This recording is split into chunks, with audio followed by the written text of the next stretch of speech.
अब तक कितने पोस्टमार्टम आप कर चुकी होंगी? किस प्रोसेस से गुजरना पड़ता है माता जी पोस्टमार्टम के लिए? तो बच्चों का भी पोस्टमार्टम किया है आपने? जब आप पोस्टमार्टम करने के लिए जाती हैं तो उसमें आपके पास क्या क्या औजार होते हैं? कहाँ से शुरुआत करते हैं, क्या कैसे? माता जी डर नहीं लगता आपको? कभी आत्मा वगैरह यहाँ पर भटकती है, भूत प्रेत का साया रहता हो या कभी आपको मिला हो ऐसा कुछ? पोस्टमार्टम अकेले करती है माता जी की और लोग हैं? जैसे आप पोस्टमार्टम करती हैं तो बाहर के लोग डरते हैं आपसे? जब से आप पोस्टमार्टम करने लगी हैं तब से कभी ऐसा दिन आया हो जब आप विचलित हुई हो, अंदर से आपको बड़ी तकलीफ हुई हो कि यार ऐसा? आप अपनी स्वेच्छा से ये काम शुरू की हैं या फिर आपको ज़रूरत थी या फिर आपकी मजबूरी ने इसका को करने पर मजबूर किया आपको? लोग बात कहते हैं कि जो अच्छी अच्छी चीज़ें होती हैं, किडनी सही है तो वो ले लेते हैं, आँख सही है तो वो ले लेते हैं, लीवर सही है तो वो ले लेते हैं, क्या ऐसा कुछ? देखिए ये चाकू है, इसको चाकू नहीं बोलते हैं ना। हाँ, ये चाकू है। और ये देखिए ये क्या है? ये बीपी ब्लेडर से चेस्ट एब्डोमेन खोलते हैं, स्टर्नल काटते हैं। अच्छा, और ये हथौड़ी किस काम में आता है? हाँ, स्काल खोलते हैं। ये छेनी है, ये हथौड़ी है, इसे स्काल खोलते हैं। जब बच्चों की रिश्तेदारी वगैरह आप की होंगी तो कुछ अड़चन आई होगी, लोगों ने जब जाना होगा कि आप पोस्टमार्टम करती हैं, लोग डर के मारे रिश्ता करने से इनकार किए हों, ऐसा कुछ कभी हो? अच्छा, एक बॉडी आवे, चाहे 100 बॉडी आवे 380 मिलेगा। जिस दिन बॉडी नहीं आएगा वो 380 नहीं मिलेगा, लेकिन भगवान से मनाएंगे कोई बॉडी नहीं आएगा। नमस्कार दोस्तों, दर्शक न्यूज़ 24 में आप सब लोगों का बहुत बहुत स्वागत है। अभी इस वक्त हमारी मौजूदगी बिहार राज्य के समस्तीपुर जिले के सदर हॉस्पिटल में है। स्क्रीन पर आज देख पा रहे एक माता जी हैं हमारे साथ और इनका इस अस्पताल में क्या काम है दोस्तों बताते चले कि माता जी पोस्टमार्टम करती हैं। आमतौर पर आप लोगों ने पोस्टमार्टम के बारे में सुना होगा, लेकिन आपने ये कभी नहीं जाना होगा कि दरअसल पोस्टमार्टम होता कैसे है, पोस्टमार्टम करता कौन है, डॉक्टर करते हैं या फिर कोई और करता है। आज आपके सारे सवालों के जवाब इस वीडियो में मिलने वाले हैं। और जो माता जी हैं ये अपनी इस उम्र में अब तक लगभग 40,000 से ज़्यादा पोस्टमार्टम कर चुकी हैं, जिसमें छोटे बच्चे से लेकर बड़े बुजुर्ग, महिला या फिर पुरुष, जवान, सबके पोस्टमार्टम ये कर चुकी हैं।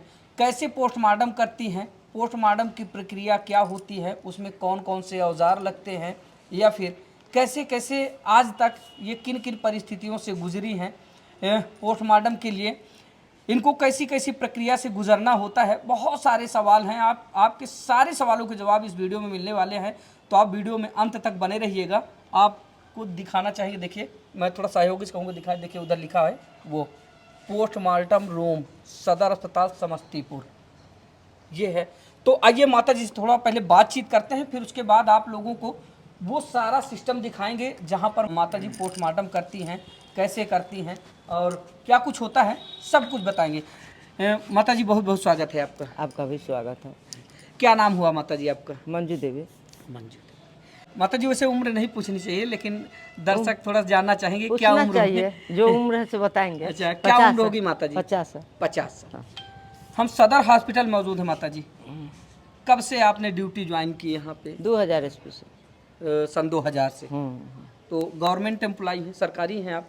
नहीं, तो हम तो डेली बेजर सरकारी नहीं है। सरकारी नहीं। काम इतना बड़ा माता जी, सरकारी तनख्वाह नहीं मिलती है? नहीं, सरकारी तनख्वाह नहीं मिलती है, 380 रुपया मिलती है। अच्छा, एक बॉडी आवे, चाहे 100 बॉडी आवे 380 मिलेगा। जिस दिन बॉडी नहीं आएगा वो 380 नहीं मिलेगा, लेकिन भगवान से मनाएंगे कोई बॉडी नहीं आएगा। अच्छा अच्छा जी। माता जी ये कह रही हैं कि एक दिन में चाहे एक बॉडी आए चाहे 100 बॉडी आए, लेकिन जो है इनको 380 रुपया मिलेगा। लेकिन माता जी का कहना यह है कि हम भगवान से विनती करते हैं कि कोई बॉडी ना आए, भले मुझे पैसे ना मिले। एक बॉडी आ चुकी है, हालांकि अभी हम थोड़ा सा पहले माता जी से बातचीत कर लेंगे। माता जी अभी एक बॉडी आ चुकी है। उसको करना है। अच्छा अच्छा, तो अभी इंटरव्यू कर रहे हैं, कोई दिक्कत आपको? नहीं, दिक्कत क्या होगी? 10 मिनट का इंटरव्यू है, 15 मिनट, उसमें दिक्कत क्या है? अच्छा अच्छा, तो माता जी अब तक कितने पोस्टमार्टम आप कर चुकी होंगी? 40,000 कम से 40,000 कम से कम कर चुकी हूँ। अच्छा अच्छा, हम सहायिका के रूप में यहाँ काम करती हूँ। सहायिका के रूप में। जी जी। अच्छा, तो किस प्रोसेस से गुजरना पड़ता है माता जी पोस्टमार्टम के लिए? पोस्टमार्टम जो होता है सो ये तो घटना ही है। जो जैसे डेड बॉडी थाना बाई थाना से आया, एक्सीडेंटल हुआ, उसको अंदर किए, पूरा ओपन किए, फिर चौकीदार के रजिस्टर मेंटेन करने के लिए भेज दिए। इमरजेंसी में रजिस्टर मेंटेन हुआ, उसके बाद में डॉक्टर साहब आते हैं, लिखते हैं, पूरा इंजरी देखते हैं, यही सब होता है। तो डॉक्टर साहब पोस्टमार्टम करते हैं माता जी या आप करती हैं? डॉक्टर साहब करते हैं। डॉक्टर साहब का? जी हम कट करते हैं। अच्छा अच्छा।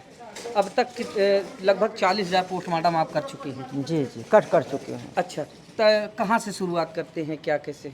शुरुआत तो जैसे एक्सीडेंटल हुआ तो हेड इंजरी हुआ, चेस्ट इंजरी हुआ तो चेस्ट से यहाँ से पूरा कट करती हूँ, फिर स्काल खोलती हूँ। जहाँ सर कहते हैं कट करने के लिए वहाँ कट करते हैं। आप कट करेंगे, डॉक्टर साहब वो सब रिपोर्ट हाँ बनाएंगे? देखेंगे। अच्छा अच्छा। जी जी। तो माता जी डर नहीं लगता आपको? नहीं डर तो नहीं लगता। हाँ।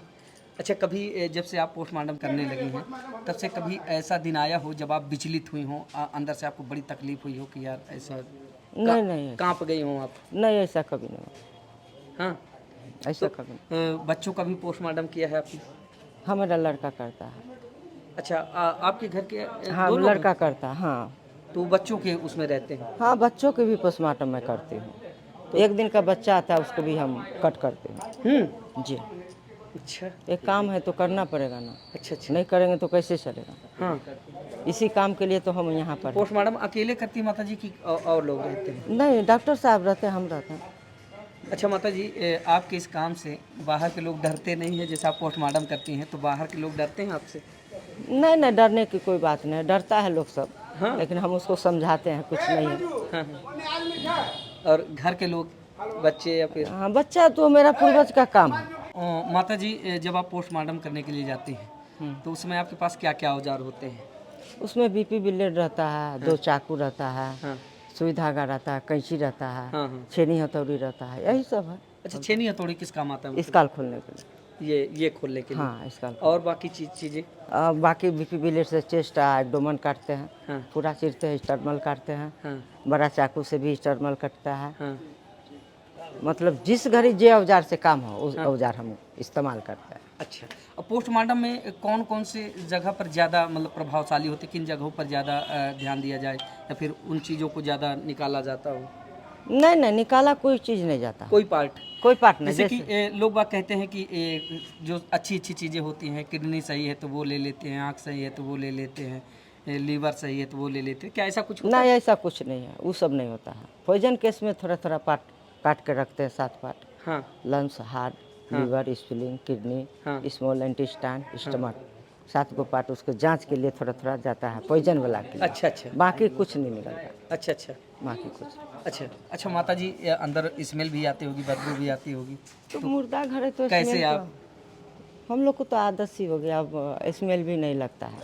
ये अंदर स्मेल भी आती होगी, बदबू भी आती होगी, तो मुर्दा घर है तो कैसे स्मेल आप? तो हम लोग को तो आदत सी हो गया, अब स्मेल भी नहीं लगता है हाँ, कुछ का, नहीं आदत पड़ गई? आदत से पड़ गए। अच्छा, तो माता जी कोई ऐसा केस आया हो जब आप थोड़ा सा अंदर से नर्वस हो गई हो, अंदर से आपको बड़ी तकलीफ हुई हो, कभी ऐसा? नर्वस तो नहीं हुई आज तक, लेकिन बच्चा में थोड़ा सा उसका ममता लगता है, चिरने में उसी में ममता लगता है बस। बस जी बाकी सब ठीक रहता है? हाँ, मतलब सब। आदत ही पड़ गई है हाँ आपकी। आदत से तो क्या तो माता जी आप अपनी स्वेच्छा से ये काम शुरू की हैं या फिर आपको ज़रूरत थी या फिर आपकी मजबूरी ने इस काम को करने पर मजबूर किया आपको?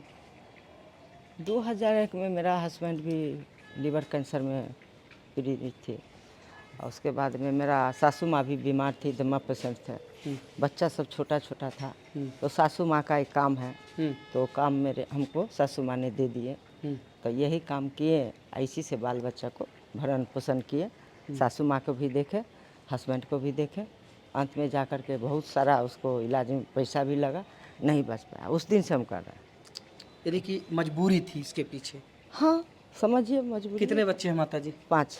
5 बच्चे। हाँ 380 रुपये प्रतिदिन आपको मिलता है, चाहे एक बॉडी आए, चाहे 10 बॉडी आए, चाहे 100 बॉडी आए, और जिस दिन नहीं आती है आपको कुछ नहीं मिलता है। तो क्या ये 380 रुपये में आपका भरण पोषण या फिर आपके परिवार का भरण पोषण हो पाता है?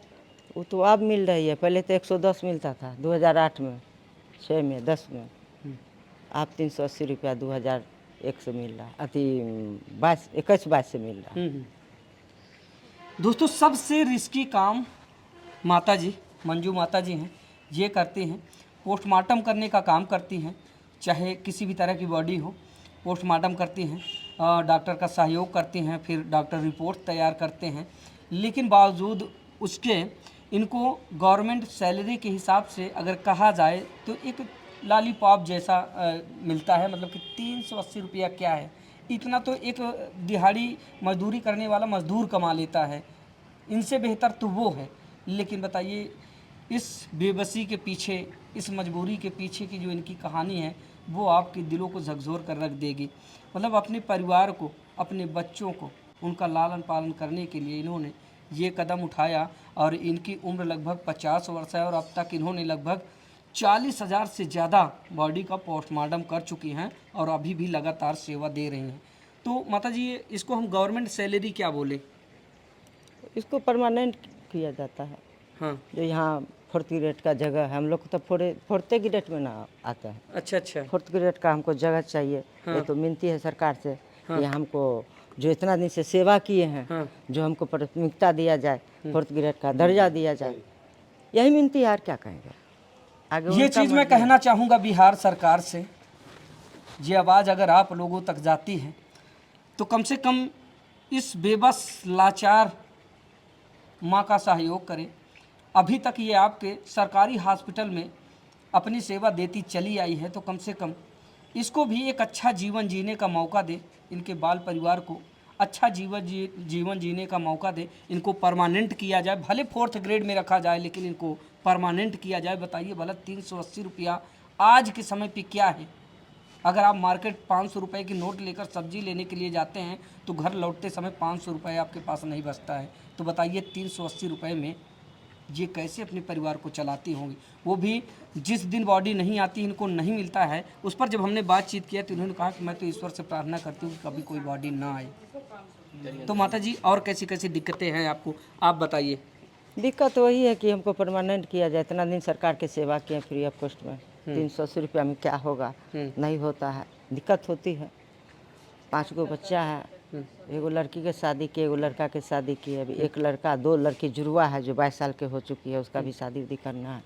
इतना में नहीं होता है, हमको परमानेंट जॉब चाहिए।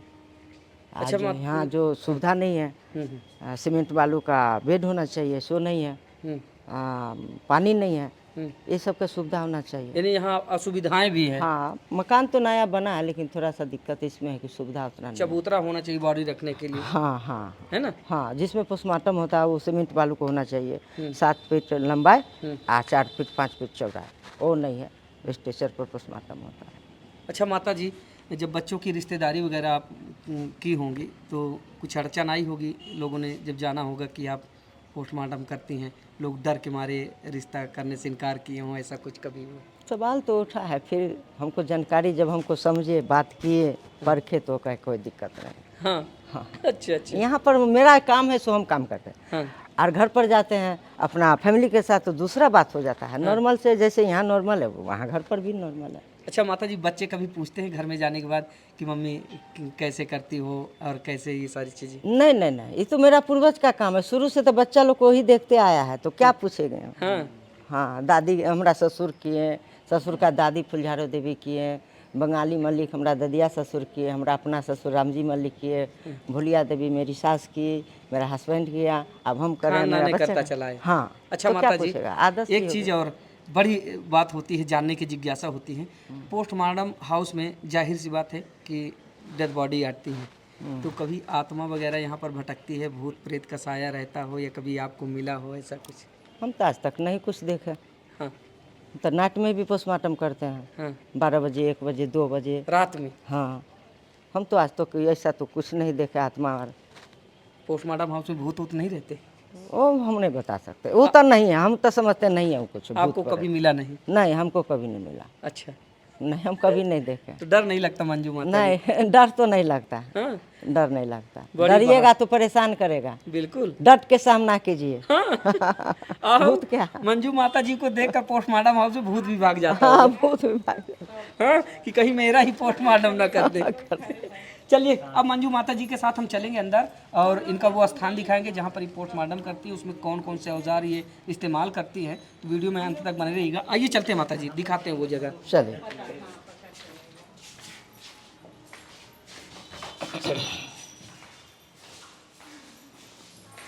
तो अभी चलते हैं हम पोस्टमार्टम हाउस में, और ये मंजू देवी हैं जो पोस्टमार्टम करती हैं।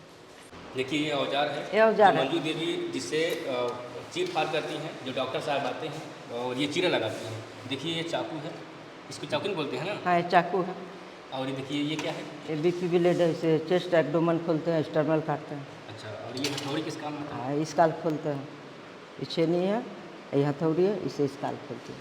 तो देखिए ये यहाँ पर जो इनका औजार है, ये और सुई धागा यहाँ है। पर कैंची भी है हाँ। जिससे कट करते हैं। कैंची से क्या काम है मतलब? कपड़ा काटते हैं। अच्छा, कपड़ा काटते हैं। जी। माता जी एक वीडियो वायरल हुआ था जिसमें आप ये कह रहे थे पोस्टमार्टम के दौरान कि आँख बंद और खुल रहा था, क्या बात है इसमें? ये बात तो बहुत पहले के है। वो रायगढ़ चढ़ रहा था तो ऐसा हो रहा था, लेकिन हम ये बात अब नहीं क्या बोले। उस वक्त जो आप नहीं जान रहे तो ये बात बोली या फिर जानकारी नहीं था? जानकारी तो हमको है, लेकिन डेट बड़ी था। रायगढ़ तो आप पूछते होंगे, तो कितना हम ये बात बोले कि बार बार आँख खोल रहा था, तो रायगढ़ चढ़ रहा था। लेकिन कितना आदमी हमको कमेंट किए कि आंटी जी पर केस होना चाहिए, ये तो जिंदा को पोस्टमार्टम कर दिए। लेकिन इसीलिए हम ये बात नहीं अच्छा, बोलूँगी, ये बात नहीं, माफ़ी लेकिन मांगूंगी। वो बात क्या बोली थी? मतलब कुछ वैसी बात नहीं है, लेकिन लोग जानना चाहते हैं वो बात कौन सी जो आप बोली थी। हाँ, कैसे वो तो बोली थी आप? डेट बॉडी था। डेड बॉडी वो था। ताज़ा बॉडी आया था, एक्सीडेंटल था, तो रायगढ़ चढ़ रहा था, तो बार बार वो आँख तो खोल आप रहा बोली कि था। शांत हो जाओ। हाँ, शांत हो जाओ, डेट बॉडी है, तो शांत हो गया। तो फिलहाल देखिए एक छोटा सा कमरा है जहाँ पर सुबह कितने बजे से माता जी आप आती हैं ये पोस्टमार्टम के लिए? इसका टाइम टेबल फिक्स नहीं है। सुबह कभी भी आ सकती हाँ, हैं? कभी भी, 24 सुबह कभी भी आ घंटा। सकती हैं, रात कभी भी हो सकता है। पोस्टमार्टम के लिए डेड बॉडी एक आए चाहे 100 आए, जितना भी आए, इसी हाउस के अंदर पोस्टमार्टम होता है। उसके बाद जो चार्ज है वो ओनली सिर्फ 380 रुपया इनको दिया जाता है। तो आपको सिर्फ 380 भी दिया जाता है? हाँ, 380 मिलता है। जिस दिन ये एक सवाल ये है कि आप ये शुरुआत कैसे करते हैं? क्या पहले आपके पूर्वजों ने मतलब शुरुआत किया था या फिर आप अचानक बीच में आई? नहीं, मेरा पूर्वज का ये काम है, हम छठा पीढ़ी हूँ। छठा पीढ़ी? जी जी। शुरुआत कौन किया था? शुरुआत फुलझारू देवी से हुआ था पोस्टमार्टम। ताले समस्तीपुर नहीं था, दरभंगा जिला था। हम लोग को जन्मों नहीं हुआ होगा, 200 साल की बात है। उसके बाद मेरा ददिया ससुर बंगाली मल्लिक किए, अपना ससुर रामजी मल्लिक किए, और फिर मेरी सासू माँ की भोलिया देवी, पति की, अब हम कर रहे हैं। अच्छा, यहाँ पर डेड बॉडी कौन लाता है? मतलब जो परिजन है वही लाते हैं या फिर आप स्वतः बाहर से लेकर अंदर आते हैं? जैसा सुविधा हो, अकेले हम यहाँ पर हैं तो परिजन भी अपना सहयोग कर देता है, उनका बर्थडे हम भी तो करते एक बार हैं। दिखाते रहिए। देखिए ये है हाँ, यहाँ पर एक बार फिर हम आपको दिखा दे रहे हैं। देखिए हथौड़ी है, छेनी है, ये चाकू है, ये चीरा है। फिलहाल ये तो इसे रूम है। फिलहाल सब गिरी है, उसमें लवारिस लाश रखा था। अच्छा, हाँ, फ्रीजर आ गया है 3 को। तो रात में माता जी कैसे आती है? कभी डर नहीं लगता भयात्मक, जिससे कभी ऐसी चीज़ें होता है डेड बॉडी आ जाए, फिर अकेले आना हो तो कैसे करेंगे आप? कभी डर नहीं लगा, हम अकेले आते हैं, अकेले आते हैं? घर से चल के अकेले आते हैं। मेरे साथ हम अपना स्टाफ पे वो रखे हुए हैं, वो यहाँ तक आते हैं मेरे साथ। और पोस्टमार्टम हाउस में हम डॉक्टर साहब रहते हैं। तो अभी ये अंदर जो है एक डेड बॉडी पड़ा हुआ है जिसका पोस्टमार्टम मंजू देवी कर चुकी है, लेकिन डेड बॉडी बाहर नहीं आया है क्योंकि अभी कुछ प्रोसेस रहा होगा, जिस कारण से डेड बॉडी बाहर नहीं गया है। और ये जो कमरा हमने दिखाया, उस कमरे में बहुत सारा जो है जी कपड़े उनके लगते पड़े हैं और बहुत बदबू भी दे रहे हैं। वो बदबू शायद हर कोई इंसान सहन नहीं कर पाएगा। जो निरंतर लगातार उस रूम में जो आवागमन इनका था, जैसे अगर ये माता जी उनका आवागमन है तो कहीं कहीं वही बर्दाश्त कर पाएंगे, हर कोई इंसान बर्दाश्त नहीं कर पाएगा। फिलहाल ये मंजू देवी बिहार के समस्तीपुर के जिले के रहने वाली हैं। लगभग 40,000 पोस्टमार्टम कर चुकी हैं। तो दोस्तों आज हमारे साथ समस्तीपुर जिले के सदर हॉस्पिटल से मंजू माता जी थी। काफ़ी उम्र दराज है, लगभग 50 वर्ष की उम्र है। और दोस्तों आमतौर पर महिलाएं ज़्यादातर गृहिणी बनकर रहना पसंद करती हैं, और लेकिन जिस उम्र में एक महिला होकर मंजू माता जी काम कर रहे हैं वो बेहद सराहनीय है। और साथ साथ इनके पीछे एक दर्द भरी कहानी भी है। कहानी यह है कि अपने परिवार का भरण पोषण करने के लिए, अपनी जीविका चलाने के लिए, अपने बच्चों को पालने के लिए मजबूरीवश इन्होंने इस काम की शुरुआत की। और अब तक लगभग इन्होंने 40,000 से ज़्यादा पोस्टमार्टम किया और अभी भी लगातार अपनी सेवा दे रहे हैं। तो दोस्तों बिहार सरकार से मेरा निवेदन है, या फिर दर्शक न्यूज़ 24 अपील करता है कि कम से कम ऐसी महिलाओं को, उनको सरल जीवन जीने के लिए, एक सुखमय जीवन जीने के लिए ना कुछ ज़्यादा तो 4th ग्रेड में इनको भर्ती किया जाए, इनकी एक सैलरी निर्धारित की जाए ताकि ये भी अपना अच्छा जीवन जी सकें। फिलहाल दोस्तों इस पूरी खबर को देखने के बाद आप लोगों की राय क्या है, कमेंट करके अपनी प्रतिक्रिया को जरूर साझा कीजिएगा। मिलते हैं फिर से इसी तरह की किसी शानदार खबर के साथ, तब तक के लिए नमस्कार।